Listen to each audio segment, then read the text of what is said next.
A very happy morning to you all children. I hope everybody is fine and keeping yourself fit. And let us continue today's class with the spherical mirrors which we have already started with. Children, we all have seen about the ray diagrams of spherical mirrors, and as you all know that spherical mirrors are capable of reflecting light.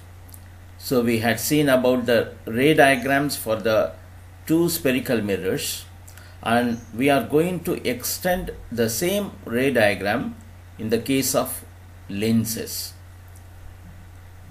Lenses, as you all know, you have studied in your lower classes.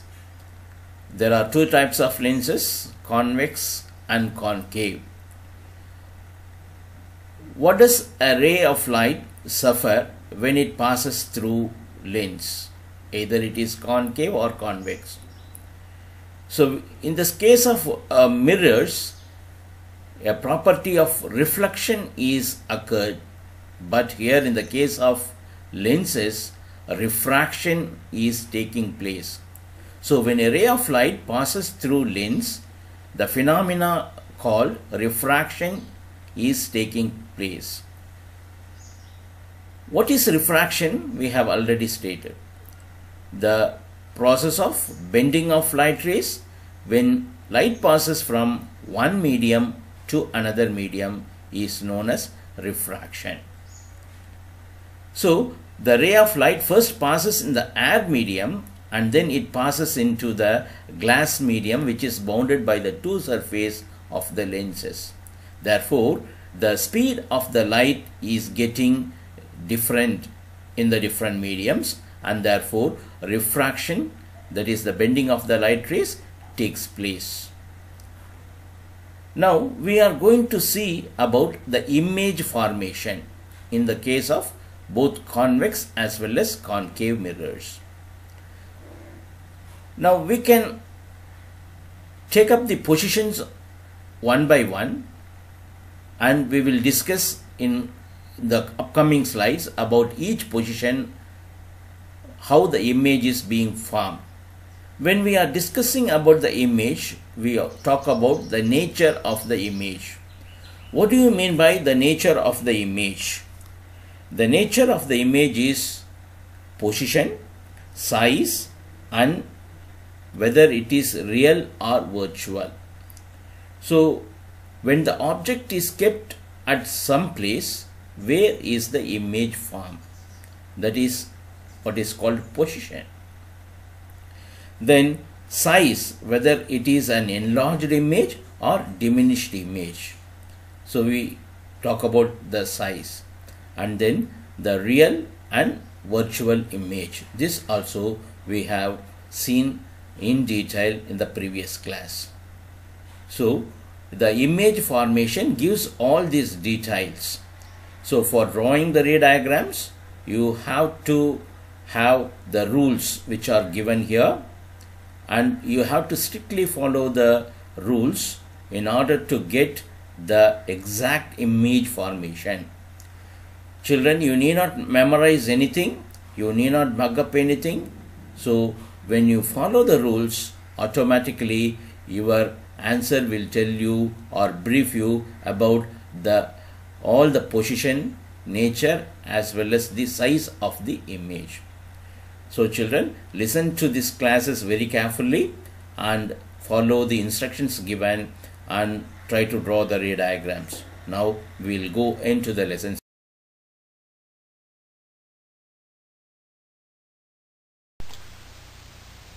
Now let us see the types of lenses. Lenses are usually called as spherical lenses because the two types of lenses that we are going to see, one is convex and the other is concave. Both the lenses are bounded by spherical surfaces. So we call the lenses as spherical lenses. A spherical lens is a piece of transparent glass bounded by two spherical surfaces. There are two types of spherical lenses. What are they? One is convex and the other one is concave. As you can see in the diagram, both the shapes are entirely different. A convex lens is thicker at the center than at the edges. A concave lens is thinner at the center and than the edges. A convex lens is called a converging lens and a concave lens is called a diverging lens. What is the reason behind this? We will see in the next slides. Children, we had seen about the two types of lens as convex and concave. A convex can also be called as converging lens, and similarly a concave can be called as diverging. So whether it is a converging lens or it is a diverging lens, they are surrounded with two refracting surface. They are formed by the two parts of the spherical surface. The two parts of the spherical surface can combine in different shapes, as you are seeing in the picture of this slide. So when they are combining with different structures, they have different names. For example, if you look at the convex lens, which is called as the converging lens, it is further divided into double convex, plano-convex, convex meniscus, based on the shapes that they form. But the refracting capacity is entirely has no change whether it is double convex or plano-convex or convex meniscus. So as a concave lens is also splitted into double concave, plano-concave and concave meniscus, depending upon the combination of the two surfaces. So lenses have two surfaces of which to refract light. The combination of both surfaces causes light to either converge or to diverge.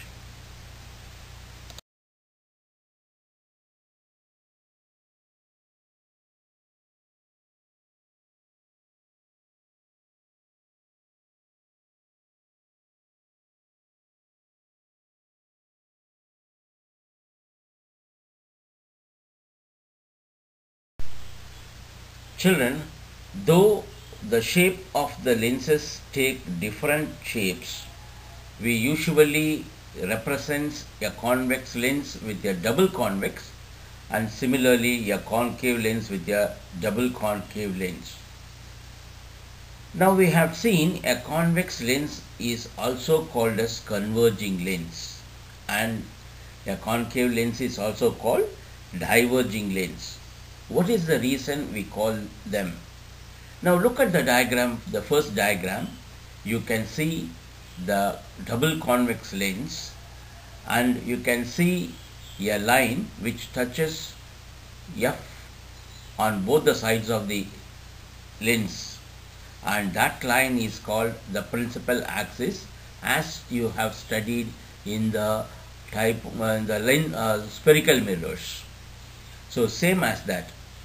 So the line which passes through both the F's, it is the principal axis, and the other lines, how are they? They are parallel to each other, parallel to the principal axis.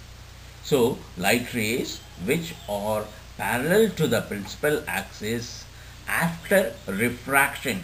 So where do refraction takes place? Refraction takes place in the lens. After refraction, all these light rays meet at a point F on the other side of the lens. So this meeting of light on the other side of the lens, we call it as converging. So a convex lens has the capacity of converging the light at one single point, which is known as principal focus, and that's why a convex lens is called a converging lens. Similarly, what happens in a concave lens? Now, light rays which are parallel to the principal axis, and they pass through the diverging lens or the concave lens. And what happens is the light rays get diverged on the other side. You see on the right side, light rays are diverging, and extend the diverging rays to get focused. They will again, all these diverged light rays, when you extend, they seem to come from the point F on the left side of the lens. So when parallel rays of light pass through a concave lens, the refracted rays diverge so that they appear to come from one point called the principal focus, and that's why the concave lens is called as diverging lens.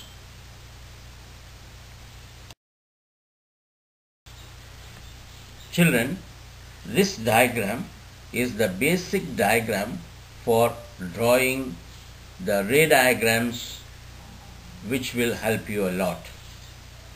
And now in the first diagram, a convex lens is being placed, and you can see a red color line is dropped perpendicularly, and that is the line which divides the lens into two equal halves.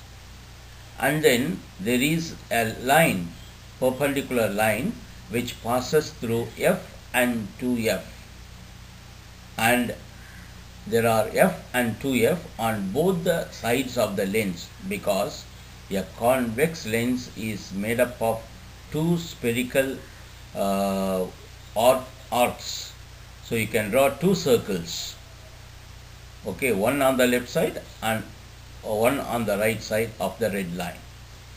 So there are F and 2F on both the sides of the lenses. F is called the focal point or principal focus, and similarly 2F, it is called twice the focal point. So it happens in both the sides. F and 2F will be there on left side as well as on the right side. And as usual, as you had seen in the case of spherical mirrors, it has a focal length. The focal length is the distance between the optic center and the principal focus. What is optic center?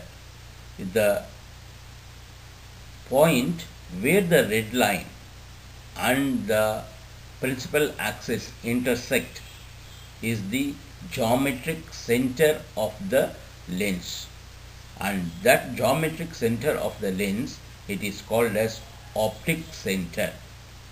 So the distance between the optic center and the principal focus is called as focal length of the convex lens.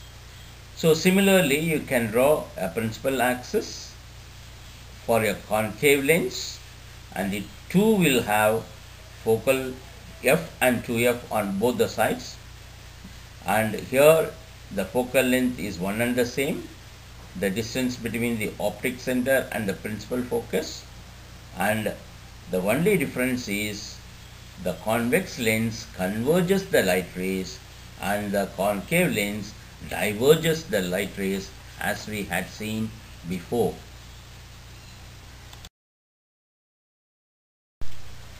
Children, this slide is a very important slide which gives the definition of the various points that we are taking up during the time of drawing the ray diagrams. First point, a lens, whether it is convex lens or concave lens, has two spherical surfaces which form a part of a sphere. The center of these spheres are called center of curvature of the lens, usually represented by the letter C. So children, we had already seen whether it is a concave lens or convex lens, both the lenses are bounded by the two spherical surfaces. So with each spherical surface we can make two circles. Okay, a circle at the left side and circle at the right side for a convex lens. So each of them has a center.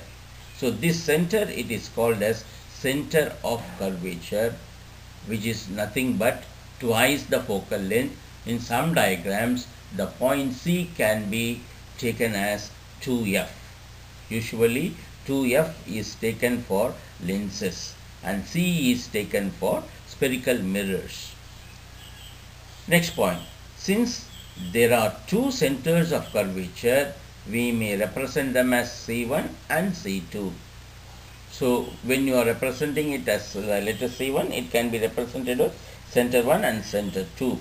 But here we can represent it as 2f1 and 2f2. Third point, an imaginary straight line passing through the two centers of curvature of a lens is called its principal axis, as shown in the figure we had already seen. So the line, it's an imaginary line. It passes through the two centers of curvature, one on the left side and one on the right side. And obviously it will pass through the optic center. So this imaginary line which passes through the two centers of curvature through the optic center, it is called as principal axis. The next point, the center point of a lens as its optical center. It is usually represented by the letter O. The center point of a lens, already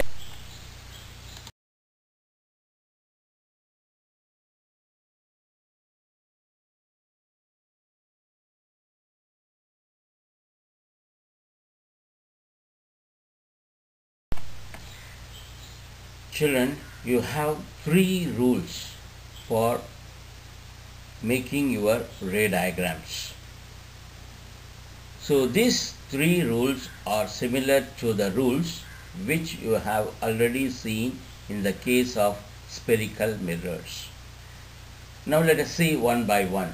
Now let us take point number 1 or rule number 1 and see to the diagram. You have F1 and F2 with optic center, and that is the principal axis, and a ray is above it. How is that ray? The ray is parallel to the principal axis. And what happens on the right side? It gets refracted in the light lenses. Through the lens, the light rays is getting refracted, and the refracted light is bending and it is touching the point F1, which is known as principal focus. So when the rays are parallel to the principal axis, after refraction they pass through the principal focus. So let us read the slide. The parallel to the principal axis. So the ray is parallel to the principal axis, and what is the right side? It is again after refraction from the convex lens passes through the principal focus on the other side of the lens. So this is rule number 1. What is rule number 2? The converse of the first rule is the rule number 2. So what does it say? The ray passing through a principal focus. So what happens when the ray passes through the principal focus? In the diagram also you can see on the left side a ray is passing through the principal focus F1 on the left side. So it falls on the lens and there it gets refracted. And how is the refracted ray? The refracted ray is seen to be parallel to the principal axis. So after refraction from the convex lens will emerge parallel to the principal axis. Then rule number 3. How is the ray? See to the ray diagram. If the ray of light passes through the optic center. So this point already we had discussed. So the ray of light passing through the optic center of the lens, what happens? After refraction from a convex lens will emerge without any deviation. There will not be any bending of light rays. So because the light rays which passes through the optic center is refracted back in the same diagram, the same way. So that's why a ray of light which passes through the optic center emerges without any deviation.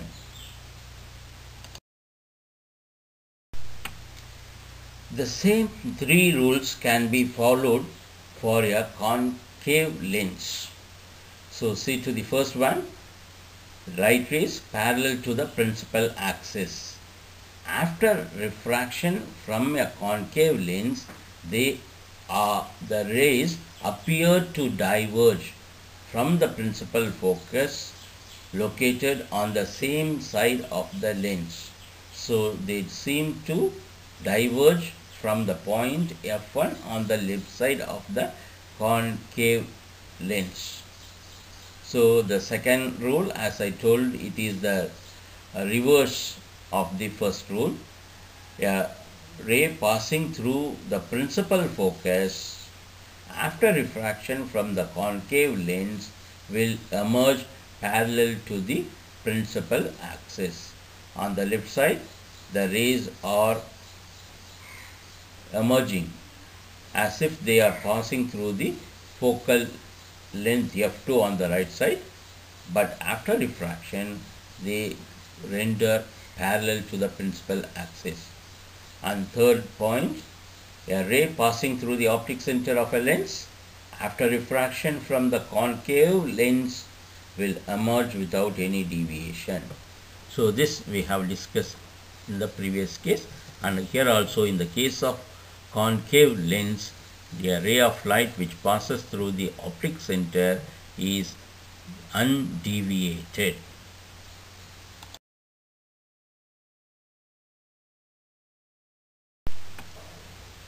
Children, from this slide, it is going to be the drawing skills as you had drawn the ray diagram for the case of spherical mirrors. Now here too, for the case of lenses, a ray diagram has to be drawn as you have drawn for the case of mirrors. And this is also very important, and most care has to be taken here in the case of lenses. Let us go one by one into these positions. Now, where is the object kept and where will be the image formed, and we will see it for different positions of a convex lens. Now the first position of the object is placed at infinity. So infinity means it is at a greater distance. So when the object is at a greater distance, we call it as infinity. So let us suppose the object is at infinity, and when the object is at infinity, light rays from the object are rendered parallel to the principal axis. So we had seen in rule number 1, rays of light which are parallel to the principal axis after refraction passes through a point called principal focus on the right side of the lens. So the image is formed at F on the other side. Now what is the nature and position of the image formed? The first one, the image formed is at the principal focus, and the image will be real and inverted. So in the case of lens, children, if the image is formed on the right side, it is a real image. And all real images are inverted images. You have to bear it in mind. and the image will be very, very small in size. We can say it's a tiny image. So this is the nature and position of the image when the object is at infinity.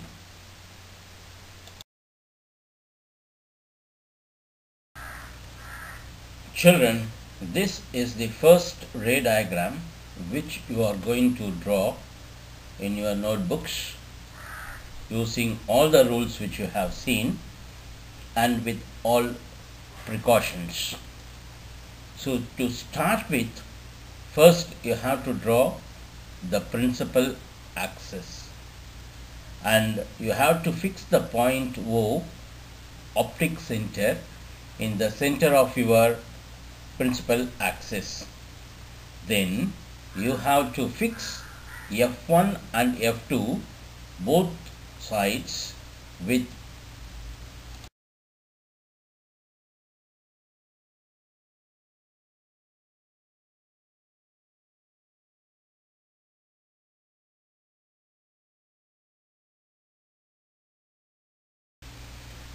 Now in this slide, the object is exactly kept at 2F1. So the red color upward mark indicates the object and it is exactly placed on 2F1. So as usual, first you have to draw the principal axis, then choose the center of the optic as an optic center, and from that take equal distance for OF1, F1 to F1. Similarly on the other side OF2 and F2 to F2. Remember, each gap should have same distance.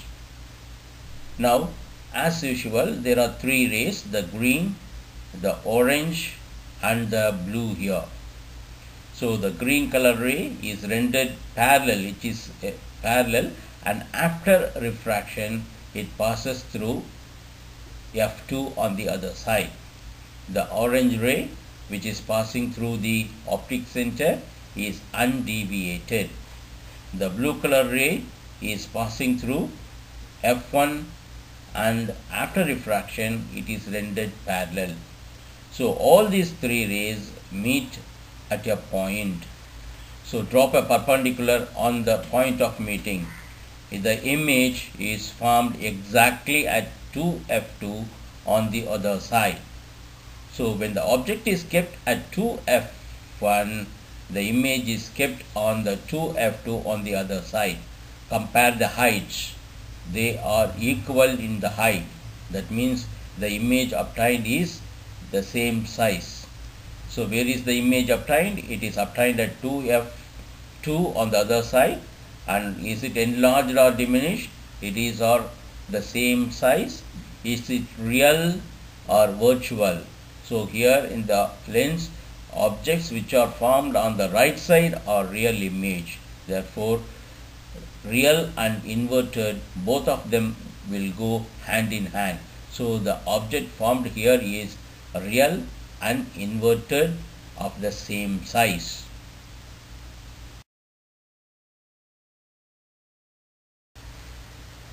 In this ray diagram, the object is kept between F1 and 2F1.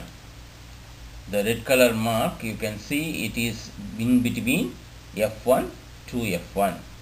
So as usual, you will be drawing three rays, the green, the yellow and the blue. The green is parallel and after refraction will pass through F2 on the other side.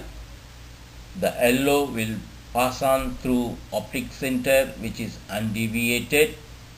The blue, which passes through F1 after refraction, rendered parallel to the principal axis. So all these three rays meet at a point.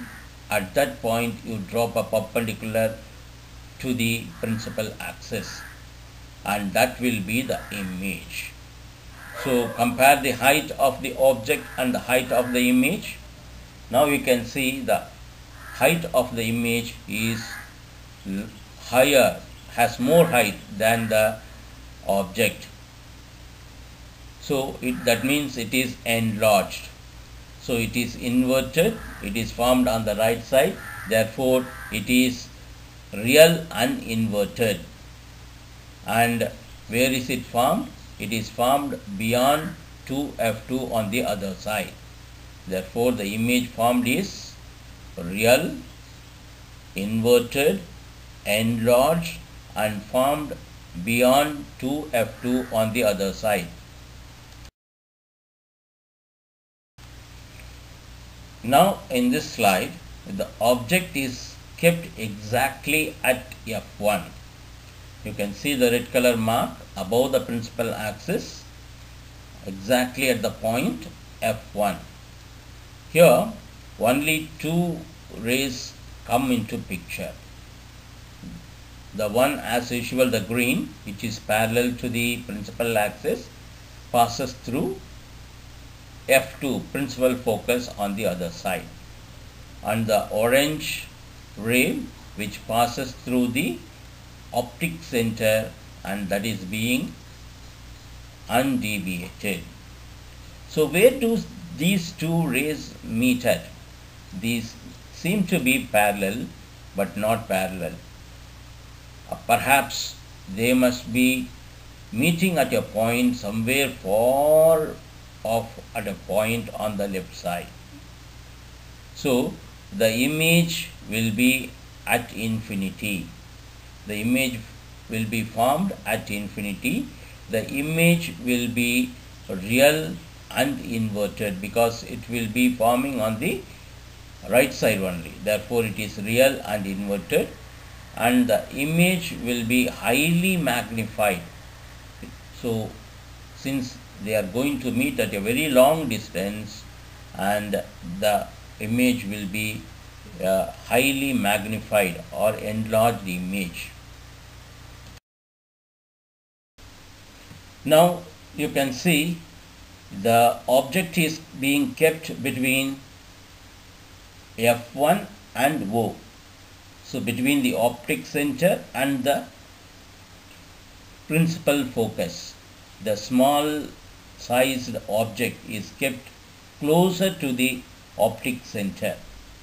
And this is a very important ray diagram, where frequently asked in the board examination, because only for this position, that is, what is the position between O and F, it gives the image on the same side. You can see the big color arrow mark between f1 and 2f1 on the same side, and that is the image. The small size is the object and the enlarged one is the image. And since it is formed on the left side, it is a virtual image and an erect image. You can see the arrow pointing upward. Is it? So it is a very important diagram. Similarly, you had it in the spherical mirrors. So virtual image. Now we will go for the completion of the ray diagrams. From the orange small yellow color object which is between O and F1, draw a parallel ray, the green ray. So after refraction, it will pass through F2 on the other side. Similarly, extend the ray by dotted line on the other side.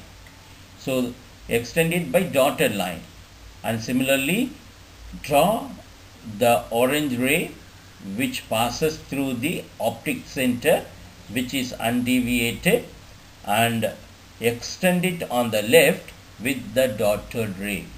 So the two dotted rays will meet at a point and drop a perpendicular at the point of intersection. Now that is the image. The image is formed between f1 and 2f1 on the same side. Therefore, the image formed here is enlarged, erect, and virtual. And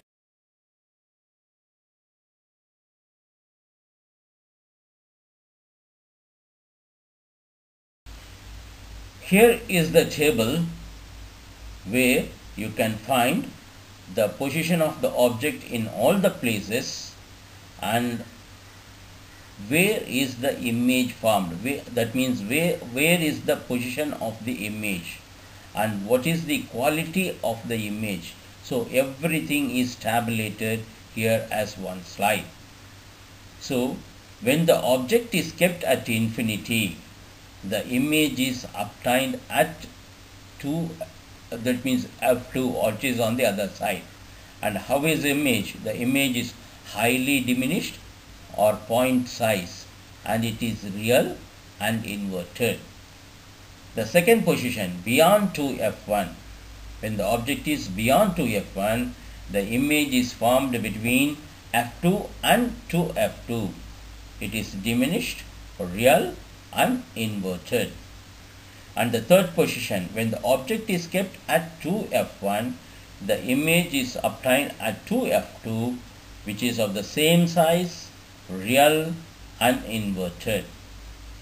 Next position is object is kept between f1 and 2f1. The image is obtained beyond 2f2, which is enlarged, real and inverted. And the next position is at the focus 2f1. The image is obtained at infinity, so it is a highly enlarged image, real and inverted.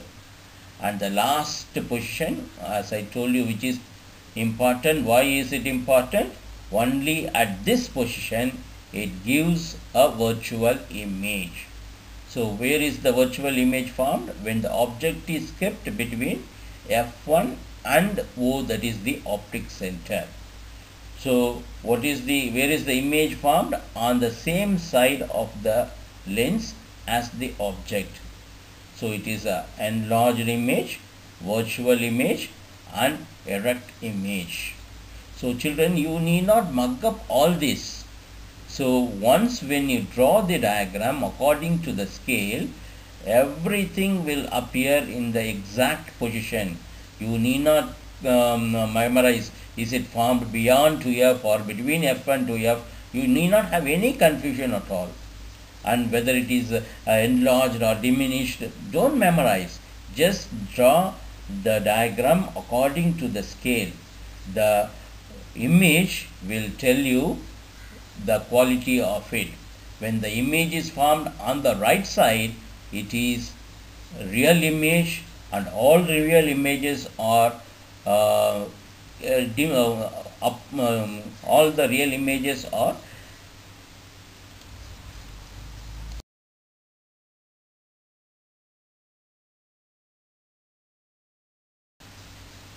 Here is the first ray diagram for a concave lens. When the object is placed at infinity, parallel rays. When you draw the parallel rays, they are diverged. So extend the diverged ray with the dotted line, and they will meet at a point f1 on the same side. So the image is formed at f1. It is virtual and erect and highly diminished. These are the qualities of the image. Here is the image formation for the concave lens when the object is closer to 2f1 or just beyond 2f1.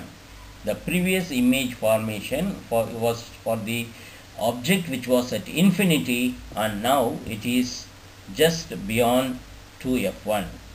So the red color upward arrow indicates the object, and it is beyond 2f1.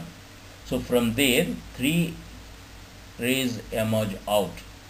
As you all know, the green ray, it is parallel, and so after refraction it gets diverged. On the other side you get diverged and produce the extended diverged ray, so that it should pass through f1 on the same side of the lens. and the second ray, which is the blue ray, which passes through the optic center, and that gets undeviated. So only these two rays will do. So these two rays, that is the green ray and the blue ray, where do they meet? They meet between F1 and O, and the image is erect. The image is smaller in size. So the image is formed between F1 and O, diminished, and it is erect, and it is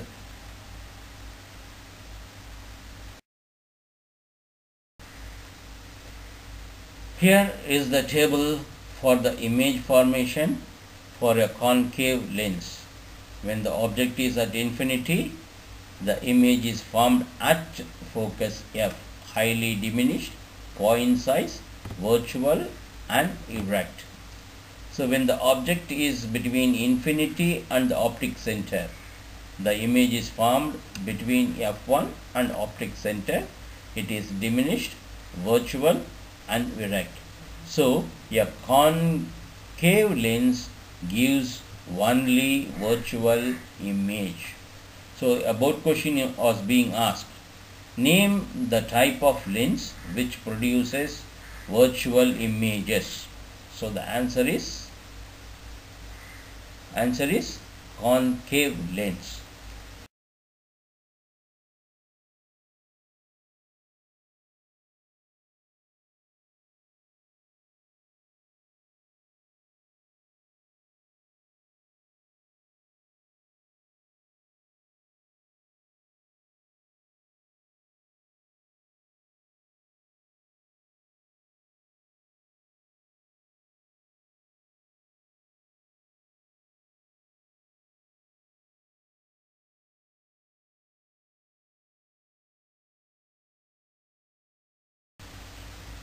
Children, we have come to the end of today's learning session. So today we have discussed on the image formation for a spherical mirror. So we had seen spherical mirrors are of two types, convex and concave. Convex is also called as converging lens, and concave is called as diverging lens. And we had discussed the image formation for both the lenses with different positions, and we have tabulated the results. And the most important thing in drawing the ray diagram is that first you have to draw the principal axis, then fix O, the optic center, then take F1 on the left side, F2 on the right side, so that O is the center. So equal distance should be there.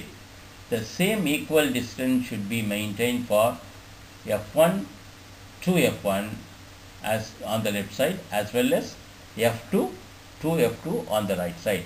So each gap, you remember it in this way, each gap should have same dimensions. If it is 3 centimeter, every gap should have 3 centimeters, 3 centimeters. So when you do it according to this rule, you will get the ray diagrams successfully. And remember the rules when you draw the ray diagram. Only 3 rules. A ray parallel to the principal axis after refraction will pass through principal focus. Second, any ray which passes through the principal focus after refraction is rendered parallel to the principal axis. And the last one is a ray which passes through the optic center is undeviated. So follow these 3 rays, and with the equal distancing you will get the ray diagram exactly as I had given to you. So check it and practice it well, and as I told you, you have to complete it as an assignment on A4 sheet paper, as well as you have to draw the same on your classwork notebook. Okay, children, so bye. We'll meet you in the next week class. Until then, goodbye to you, children.